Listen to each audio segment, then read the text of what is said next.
नमस्कार बच्चों, मैं डॉक्टर अनीता सिंह चौधरी स्वागत करती हूं आपका राजस्थान सरकार और वेदांता के CSR इनिशिएटिव ई कक्षा में, जिसके टेक्निकल पार्टनर हैं मिशन ज्ञान। बच्चों, हम पढ़ रहे हैं आपकी 10th क्लास की बुक फर्स्ट फ्लाइट और उसका चैप्टर नंबर 7 जिसका नाम है ग्लिम्पसेस ऑफ इंडिया। और उसी में आज हम करने वाले हैं part first, a baker from Goa, यानी कि गोवा का एक पाव बनाने वाला। ये जो चैप्टर है ग्लिम्पसेस ऑफ इंडिया, इसमें हम पाव जो बनाए जाते थे गोवा में, वो कौन बनाते थे, कैसे थे ये पाव बनाने वाले, उसके जीवन के बारे में पूरी जानकारी प्राप्त करेंगे। तो चलिए स्टार्ट करते हैं इस चैप्टर को। अ बेकर फ्रॉम गोवा, यानी गोवा का एक पाव बनाने वाला। This is a pen portrait of a traditional Goan village baker who still has an important place in his society. तो ये जो चैप्टर है, इसमें सबसे पहले हम ये देखते हैं कि ये एक शब्द चित्र है एक ऐसे व्यक्ति के बारे में, यानी पाव बनाने वाले जो थे गोवा में जो रहते थे, उनके शब्द चित्र के बारे में हम पढ़ने वाले हैं, जो एक पारंपरिक गोवन विलेज यानी गांव में रहने वाले पाव बनाने वाले लोग थे। Who still has an important place in his society, जिसका कि अभी भी एक बहुत ही मुख्य स्थान है हमारे समाज में। चलिए आगे देखते हैं। Our elders are often heard reminiscing nostalgically।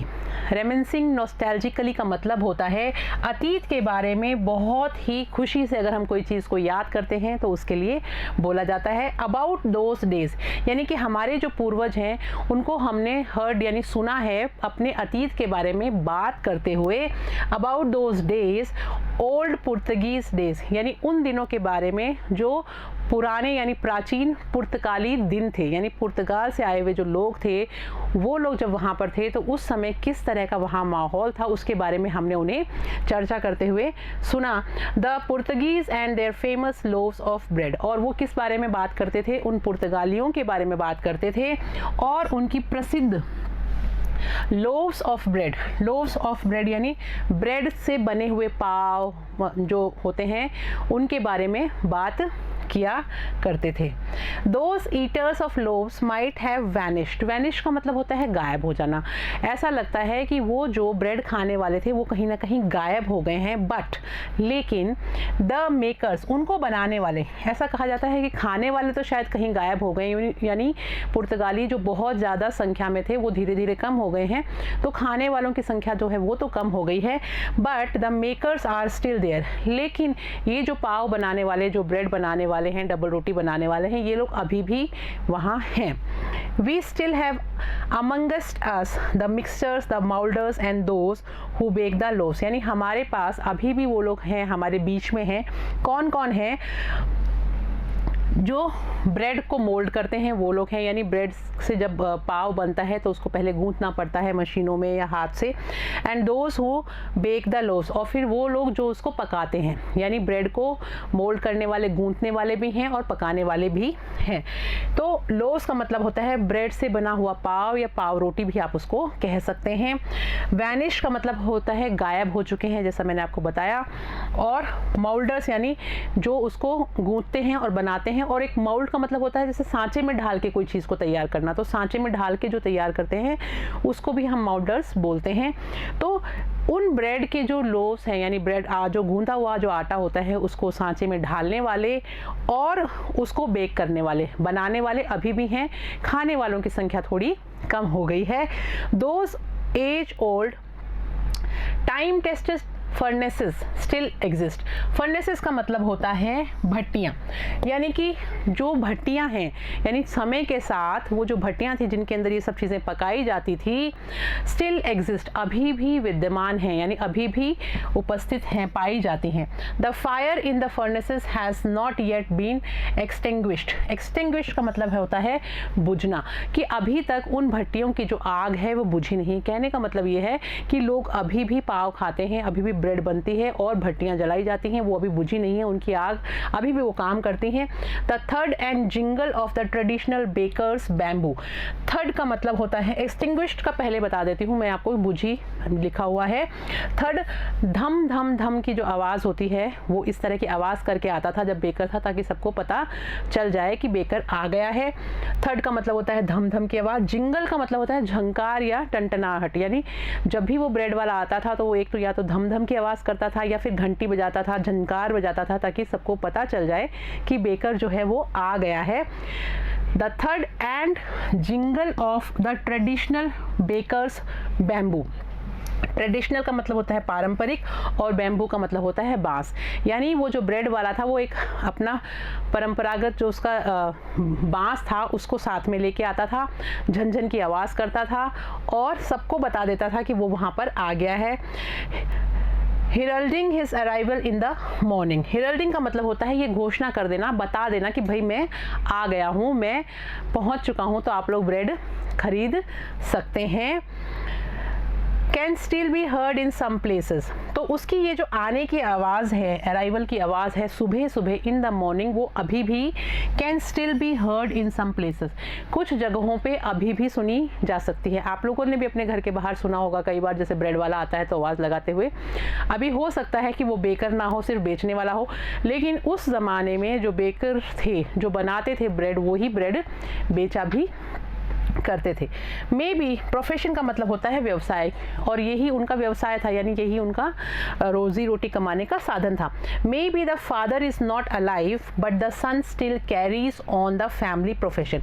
May be हम ऐसा कह सकते हैं कि आज के टाइम पे उन बेकर्स के जो पिताजी हैं, फादर हैं, वो अभी ज़िंदा ना हों, लेकिन बट यानी लेकिन still carries on the family profession, लेकिन जो सन है, जो बेटा है, son still carries the family profession, जो बेटा है वो अभी भी उस अपने जो उसका जो व्यवसाय है, परंपरा जो चली आ रही है उनकी फैमिली की, उसको आगे लेके जाता है।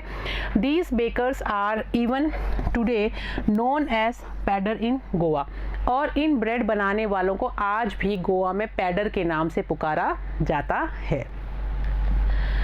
During our childhood in Goa the baker use to be our friend. अब जो लेखक हैं वो कहते हैं कि जब मैं छोटा था और हम लोग जब गोवा में रहते थे, तो ड्यूरिंग अवर चाइल्डहुड यानी मेरे बचपन के दौरान इन गोवा, जब मैं गोवा में था, the baker use to be our friend, वो जो बनाने वाला था, ब्रेड बनाने वाला था, वो हमारा दोस्त हुआ करता था। Use to be our friend का मतलब है कि वो हमारा मित्र हुआ करता था। कंपेनियन एंड गाइड, और वो हमारा कंपेनियन और गाइड भी हुआ करता था। कंपेनियन का मतलब होता है साथी और गाइड का मतलब होता है मार्गदर्शक। He used to come at least twice a day, और वो दिन में 2 बार ज़रूर आया करता था। ही यूज टू यानी ही यूज टू हम तब बोलते हैं, यूज टू का यूज़ करते हैं कि लगातार बहुत समय से कोई काम हो रहा हो उसके लिए, तो उसका ये जो आना है दिन में 2 बार, ये रेगुलर था, वो दिन में 2 बार आया ही करता था। Once when he set out in the morning on his selling round, सबसे पहली बार जब वो अपनी ब्रेड को बेचने के लिए, पाव को बेचने के लिए सुबह सुबह निकलता था, तब आता था, तब बेचने के लिए, सेलिंग यानी बेचना, तो वो जो चक्कर लगाता था तब उसका पहला चक्कर होता था। एंड देन अगेन, और फिर दूसरा चक्कर कब होता था? दोबारा, when he returned after emptying his huge basket, जब वो वापस आता था। रिटर्न का मतलब होता है जब वो वापस बेच के अपनी ब्रेड को वापस आता था। एम्प्टिंग का मतलब होता है खाली करते हुए अपनी बास्केट, बास्केट यानी टोकरी, जो सुबह सुबह भर के लेके आता था ब्रेड बेचने के लिए। तो पहली बार हमें वो तब मिलता था जब वो ब्रेड लेके आता था सुबह बेचने के लिए। दूसरी बार जब वो पूरी ब्रेड को बेच के अपनी टोकरी को खाली लेके हमारे यहाँ से वापस हमारे सामने से निकलता था, तो वो जो उसकी ह्यूज यानी बहुत बड़ी सी जो बास्केट होती थी, टोकरी होती थी, वो खाली होती थी और वो वहाँ से गुजरता था। इसलिए कहा है 2 बार। The jingling third of his bamboo, jingling third हमने पहले पढ़ा, जिंगलिंग और थर्ड का मतलब कि ठक, जो झिन झिन झिन की आवाज़ है और ठक ठक ठक की आवाज़ करते हुए आता था, यानी एक इस तरह की आवाज़ निकालता था जिससे कि उस आवाज़ से लोगों को पता चल जाए कि हाँ बेकर आ गया है। The jingling third of his bamboo woke us up from sleep, यहाँ तक कि जो लेखक हैं वो कहते हैं कि उसकी वो जो झनकार झन झन झन की आवाज़ थी, उसकी ब्रेड बेचने वाले की और ठक ठक की आवाज़ थी, उससे हम लोग सुबह उठ जाया करते थे। थे, वो हमें जगा देता था हमारी नींद से। उसकी जो आवाज़ थी बेकर की, उसके जो बांस की और झिंग झिंग झिंग की आवाज़ थी, उससे हम उठ जाते थे, वो हमें उठा देता था। And we ran to meet and greet him, और हम भाग के जाते थे उससे मिलने के लिए। टू मीट का मतलब उससे मिलने के लिए, एंड टू ग्रीट हिम यानी और उसका अभिवादन करने के लिए। वाई वॉज इट सो, अब वो खुद ही पूछते हैं कि ऐसा क्यों था। Was it for the love of the loaf, क्या वो सिर्फ एक जो ब्रेड थी उसका लालच था, यानी उसके लिए जो प्यार था वो था कि हम भाग के जाते थे उसके पास में। नॉट एट ऑल, ऐसा बिल्कुल भी नहीं था। The loaves were bought by some Paskin और Bastine the maid servant of the house, क्योंकि ये जो ब्रेड है ये किसके द्वारा खरीदी जाती थी, ये जो हमारे यहाँ जो काम करने वाले जो नौकर थे, जो पैस्किन या बेस्टिन थे, उनके द्वारा वो ब्रेड खरीदी जाती थी। तो ब्रेड खरीदने का काम तो उनके लिए होता था। What we launched for were those bread bangles, लेकिन हम लोग जिस चीज़ के पीछे भागते थे, what we launched for, launch for का मतलब कि जिसकी हमें चाह रहती थी, जिसके लिए हम जाते थे, उत्सुक होते थे, वो क्या थी। वर दोस ब्रेड बैंगल्स, वो ब्रेड की बनी हुई चूड़ियाँ थी।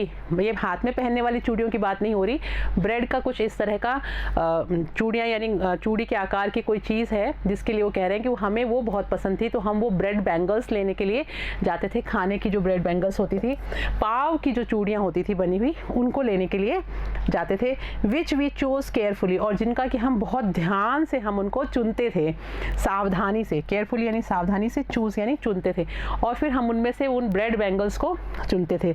Sometimes it was sweet bread of special make, और कभी कभी वो मीठी ब्रेड हुआ करती थी, तो हमें बहुत अच्छी लगती थी, अलग तरीके से बनी हुई होती थी, तो हम उनको लेते थे।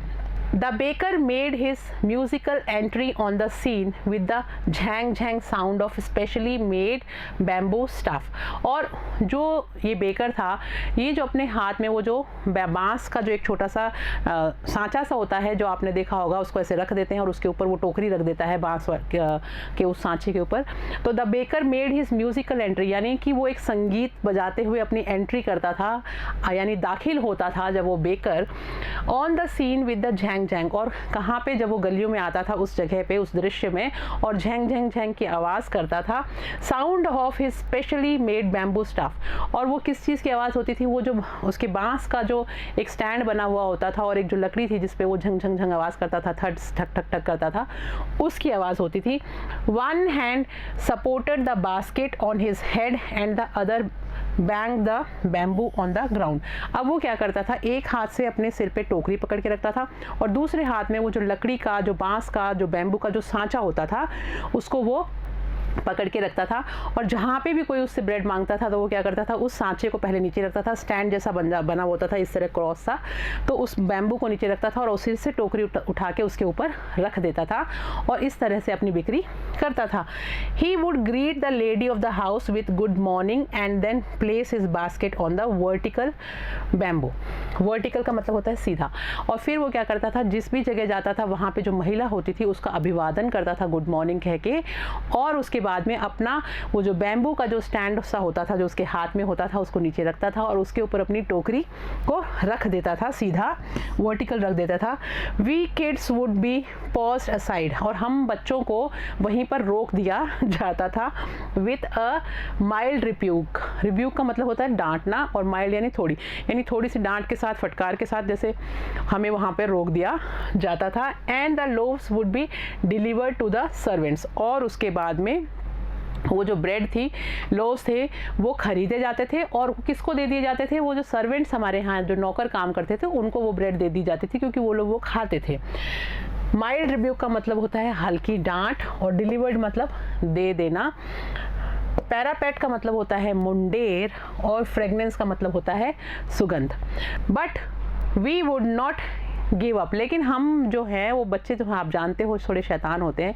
We would not give up, यानी हम इस चीज़ को ऐसे छोड़ते नहीं थे। हमें डांट पड़ जाती थी कि भाई तुम दूर रहो, तुम्हारे काम की चीज़ नहीं है। ऐसे अपन देखा है पेरेंट्स मना कर देते हैं ना, कोई चीज़ अगर उनको नहीं दिलानी होती, तो उसी तरह से उनको भी मना कर दिया जाता था थोड़ी हल्की डांट के साथ कि बस वहीं रहो। लेकिन बच्चे तो बच्चे होते हैं, तो वो बिल्कुल भी नहीं रुकते थे। तो वो इसीलिए कहते हैं but we would not give up, लेकिन हम इसको ऐसे ही नहीं छोड़ते थे, हार नहीं मानते थे। गिव अप यानी हम हार नहीं मानते थे। We would climb a bench और the parapet and peep into the basket. और वो कहते हैं लेकिन फिर भी हम क्या करते थे, we would climb a bench और द पैरापेट, पैरापेट का मतलब होता है मुंडेर, लेकिन हम क्या करते थे, या तो हम किसी बेंच के ऊपर यानी टेबल जैसा होता है उसके ऊपर चढ़ जाते थे, या फिर हम मुंडेर पे चढ़ जाते थे। एंड पीप, पीप का मतलब होता है झांकना, और जो भी ऊंची जगह जहाँ से हमें उसकी टोकरी के अंदर देखने का मौका मिल जाए ऐसी जगह चढ़ के और उस पर ऐसे करके हम झांका करते थे। पीप मतलब होता है झांकना। इनटू द बास्केट, कहाँ झांकते थे, उस बास्केट के अंदर झांकते थे सब लोग। जैसे खाने पीने की चीज़ होती है, बच्चे उसके घेर लेते हैं चारों तरफ से, तो वो पास नहीं आने देते थे, तो हम कहीं कहीं ऊपर चढ़ के घरों में और वहाँ से उसको झांक के देखा करते थे। समहाउ, जैसे भी किसी भी तरह से, जैसे भी हमें मौका मिलता था, जिस जगह से भी हम देख सकते, वहाँ से हम झुक के देखना शुरू कर देते थे। I can still recall the typical fragrance of those loaves. अभी भी, स्टिल यानी अभी भी, रिकॉल का मतलब होता है कि मैं उनको याद कर सकता हूँ, मेरी मेमोरी में अभी भी है कि अभी भी मैं उस खुशबू को याद कर सकता हूँ कि उनकी जो खुशबू आती थी वो अभी भी मेरे माइंड में कहीं ना कहीं है। I can still recall the typical fragrance, यानी जो एक उसकी विशेष तरह की जो खुशबू थी उन ब्रेड्स की, वो अभी भी मेरे दिमाग में रहती है। अगर मैं चाहूँ तो उसको याद कर सकता हूँ। Loaves for the elders and the bangles for the children. तो उसके जब हम टोकरी में झांकते थे तो उसके पास बहुत सारी चीज़ें होती थी, जिसमें ब्रेड्स के जो लोव्स हैं वो तो होते थे बड़े लोगों के, और छोटे लोग बच्चों के लिए जो ब्रेड बैंगल्स होती थी, जो मीठी ब्रेड होती थी, वो भी हमें वहाँ पे देखने को मिलती थी। Then we did not even care to brush our teeth or wash our mouths properly। और वो कहता है, लेखक कहता है कि then, और फिर we did not even care to brush our teeth, यानी कि हम अपने दांतों को साफ करने की तरफ भी ध्यान नहीं देते थे, यानी हमें कोई मतलब नहीं था कि अभी हमें दांत भी साफ करने हैं, और वॉश आवर माउथ, या फिर हमारा जो मुंह है उसको भी धोना है, क्योंकि सो के उठे होते हैं, उठते ही उसकी आवाज़ सुन के वहाँ भाग जाते, वहाँ जाके उसके पास जाने की कोशिश करते, तो जो घर के बड़े हैं वो कह देते थे कि भाई रुको, अभी नहीं बाहर जाना, रुको, तुम्हें नहीं लेना। तो हम क्या करते थे, मुंडेर के ऊपर चढ़ के, कोई ऊंची बेंच के ऊपर चढ़ के हम उस पर झांक के देखते थे, और उसकी जो खुशबू थी वो हमें बहुत अच्छे से उसकी तरफ अट्रैक्ट करती थी। तब उस समय हमें बिल्कुल याद नहीं रहता था कि हमें भाई ब्रश भी करना है, मुंह भी धोना है, वो हमारे दिमाग में नहीं रहती थी कि हम अपना मुंह भी ढंग से धो लें। एंड वाई शुड वी, और हम क्यों धोएं, यानी कि जब खाने की चीज़ सामने हो बच्चे के, तो वो मुंह धोना, ब्रश करना तो वैसे ही भूल जाता है। Who would take the trouble of plucking the mango leaf for the toothbrush, क्योंकि अब कौन ध्यान देगा कि जाके और आम, मैंगो लीव्स यानी मैंगो यानी आम, लीव्स यानी पत्तियाँ, आम की पत्तियाँ तोड़े यानी वहाँ से टहनी तोड़े और उसकी ब्रश करते होंगे वो, तो कह रहे हैं कौन, किसको परवाह थी कि जाके पहले उस टहनी को तोड़े, उन पत्तियों को तोड़े। लीव्स मतलब होता है मैंगो लीफ यानी आम की जो पत्तियां हैं उनको तोड़ के और ब्रश करने की किसको सूझती है, जब इतनी खूबसूरत, इतनी सुगंधित ब्रेड सामने हो, ब्रेड बैंगल्स हो, तो हमारा मन ही नहीं करता था फॉर द टूथब्रश की हम टूथब्रश के लिए यानी दांत साफ करने के लिए जाके उस आम की पत्तियों को तोड़ें। And why was it necessary at all, और फिर वो ये भी कहते हैं कि ये ज़रूरी भी क्यों था, कि ये ब्रश करना इतना ज़रूरी भी क्यों था। The tiger never brushed his teeth, जो बाघ होता है वो कभी भी अपने दांतों को साफ नहीं करता। जैसे कि हमने कहावत भी सुनी है, शेर कभी मुंह नहीं धोता, बाघ कभी मुंह नहीं धोता, तो कहता है तो जो टाइगर होता है वो कभी भी अपने दांत ब्रश नहीं करता है, वो बिल्कुल हमेशा फ्रेश ही उठता है। तो वो अपने आप को एक बाघ से कंपेयर करता है कि बाघ कभी ब्रश नहीं करता। Hot T could wash and clean up everything so nicely after all, वैसे भी अगर हम गरम गरम चाय पीते हैं, यानी hot T could wash and clean up everything so nicely after all, और वैसे भी जो गरम गरम चाय होती है वो मुंह में जब हम पीते हैं तो सब कुछ बहुत अच्छी तरह से और बहुत ही तरीके से उसकी सफाई हो जाती है, यानी कीटाणु हो तो वैसे ही वो चाय ही ख़त्म कर देती, तो हमें ब्रश करने की कहाँ ज़रूरत है, वो भी मैंगो लीव से। अब हमने ये जो चैप्टर पढ़ा इसके कुछ ओरल कॉम्प्रहेंशन के क्वेश्चंस हैं जो मैं आपको हिंदी में एक्सप्लेन कर देती हूँ। What are the elders in Goa nostalgic about, यानी कि गोवा के जो लोग हैं वो पुराने अतीत के दिनों को क्यों याद करते हैं, किस चीज़ के बारे में वो बहुत ही ज़्यादा अभी भी उनको वो चीज़ें याद आती हैं। सेकेंड है, is bread making still popular in Goa, how do you know, क्या अभी भी गोवा में ब्रेड बनाना जो है उतना ही प्रसिद्ध है, आप कैसे जानते हैं। What is the baker called, baker को क्या कहा जाता है? ब्रेड बनाने वाले को क्या कहा जाता है? When would the baker come every day?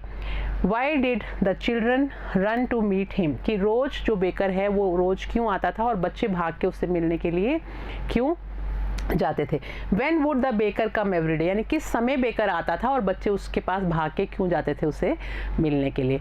ये मैंने आपको क्वेश्चंस जो हैं इनको हिंदी में समझा दिया है। बाकी इनके आंसर्स जो हैं हम करेंगे हमारे पार्ट 2 में जब हम क्वेश्चन आंसर्स करेंगे। चलिए आगे चलते हैं। Marriage gifts are meaningless without the sweet bread known as the ball। यानी कि अब जब यहाँ पे बात चल रही है ब्रेड्स की, लोव्स की, है ना, और मीठी ब्रेड्स की, बैंगल्स की, तो अब हमें आगे बताते हैं लेखक कि जो शादी थी, शादियाँ जब होती थी, मैरिज गिफ्ट्स आर मीनिंगलेस, यानी जो शादी के उपहार दिए जाते थे वो कोई भी मतलब के नहीं होते थे, मीनिंगलेस होते थे, without the sweet bread known as the ball. यानी कि शादी होने के बाद में जो गिफ्ट्स देते थे उनमें अगर बॉल ना हो, ये भी एक तरह का कुछ ब्रेड का बना हुआ है जो शादी के टाइम पर ही दिया जाता है एक उपहार के रूप में। तो शादी के उपहार के रूप में अगर बॉल्स ना दिए जाएं तो इसका कोई मतलब नहीं है। तो इसलिए शादी के दिनों में बॉल्स जो है वो बेकर ही बनाते थे, तो उसकी बहुत ज़्यादा इम्पोर्टेंस थी। जस्ट एज अ पार्टी और अ feast loses it's charm without bread. जिस तरह से कोई भी अगर पार्टी हो, कोई भी उत्सव हो, कोई भी समारोह हो, उसमें लूजेस यानी खो देता है इट्स चार्म, यानी अपनी जो विशेषता है उसको खो देता है विदाउट ब्रेड, अगर उसके अंदर ब्रेड शामिल ना हो। यानी कि बिना ब्रेड के पार्टी की जान ही ख़त्म हो जाती है। कहने का मतलब ये है, not enough can be said to show how important a baker can be for a village. अगर not enough can be said to show how important a baker can be for a village, यानी कि ये पर्याप्त नहीं है अगर मैं ये बात कहूँ कि बिना बेकर के गांव में उसकी कितनी ज़्यादा इम्पॉर्टेंट है। यानी कि गांव में अगर बेकर नहीं होगा तो जो शादी का जो समारोह होता है उसमें जो गिफ्ट दिए जाते हैं उसमें बॉल जो है एक तरह का मिठाई होगी या कुछ बना हुआ होगा ब्रेड का जिसका नाम बॉल है, उसके बिना वो अधूरी थी। दूसरी, जो उत्सव होते थे, पार्टी होते थे, समारोह होते थे, उसमें अगर ब्रेड नहीं हो तो वो भी पूरी नहीं मानी जाती थी। तो इसलिए जो लेखक हैं वो कहते हैं, the lady of the house must prepare sandwiches on the occasion of her daughter's engagement. अपनी बेटी की सगाई पे जो घर की जो महिला है वो सैंडविचेस बनाती है, और वो सैंडविचेस किससे बनते हैं? वो भी ब्रेड से बनते हैं। तो ब्रेड बहुत इंपॉर्टेंट है। Cakes and bolinhas are a must for Christmas as well as other occasions। यानी जो केक हैं वो और बोलिनहास जो हैं ये भी एक तरह का केक आपने खाया है, आपको पता है कैसा होता है। वैसे ही बोलिनहास भी एक स्वीट डिश जैसा ही है। तो ये दोनों जो चीज़ें हैं आर अ मस्ट, यानी वो बहुत ज़रूरी हैं। किस लिए? For Christmas. क्रिसमस का जो त्यौहार आता है 25 दिसंबर को, उसके लिए बहुत ज़्यादा इम्पॉर्टेंट है, as well as other festivals. और यहाँ तक कि दूसरे फेस्टिवल्स में भी, दूसरे त्योहारों में भी ये एज अ मिठाई के रूप में, एक मीठे के रूप में बहुत ज़्यादा इम्पोर्टेंस रखते हैं। तो इनके बिना वो चीज़ अधूरी है, और ये बनाते कौन है? बेकर्स हैं। तो बेकर्स की कितनी ज़्यादा इंपॉर्टेंस है वो हमें पता चलती है। Thus the presence of the baker's furnace in the village is absolutely essential। इसलिए जो उपस्थिति है ऑफ द बेकर्स फर्नेस, यानी जो भट्टियाँ हैं जो बेकर की, उनकी उपस्थिति कितनी ज़्यादा ज़रूरी है इन द विलेज, एक गांव में होना, इज़ एब्सोल्युटली असेंशियल। ये पूरी तरह से एक ज़रूरी चीज़ है कि हर गांव में एक भट्टी तो होनी चाहिए, यानी एक बेकर तो होना ही चाहिए। क्योंकि बेकर जो चीज़ें बनाता है वो जगह जगह पे टाइम पे काम आने वाली हैं। क्रिसमस पे भी काम आती हैं, जो बेटी की शादी होती है उसमें एज अ गिफ्ट के रूप में जो बॉल दी जाती है वो भी वहीं बनती है, ब्रेड जो है वो भी वहीं बनती है। जो एंगेजमेंट के टाइम पे महिलाएं जो सैंडविच बनाती हैं वो ब्रेड के बनते हैं, और ब्रेड कहाँ से बन के आती है? वो बेकर के यहाँ से बन के आती है। तो गांव में इसलिए बेकर का एक इम्पॉर्टेंट स्थान है। द बेकर और bread seller of those days had a peculiar dress known as the kabai. अब ये जो बेकर्स हैं, यानी जो पाव बनाने वाले, ब्रेड बनाने वाले जो लोग हैं, ब्रेड सेलर्स, ब्रेड बेकर जो ब्रेड बेचने वाले हैं और ब्रेड बेचने वाले ऑफ दोज डेज, उन दिनों के, हैड अ पेक्यूलियर ड्रेस, उनकी एक विशेष तरह की ड्रेस हुआ करती थी, यानी पोशाक हुआ करती थी, एक विशेष पोशाक वो पहनते थे, नोन एज द कबाई, और उस पोशाक को कबाई कहा जाता है। तो क्या ये क्वेश्चन आप ध्यान रखिएगा कि बेकर्स जिस तरह की पोशाक पहनते थे उसका नाम था कबाई। अब ये होती कैसे थी? It was a single piece long frock reaching down to the knees.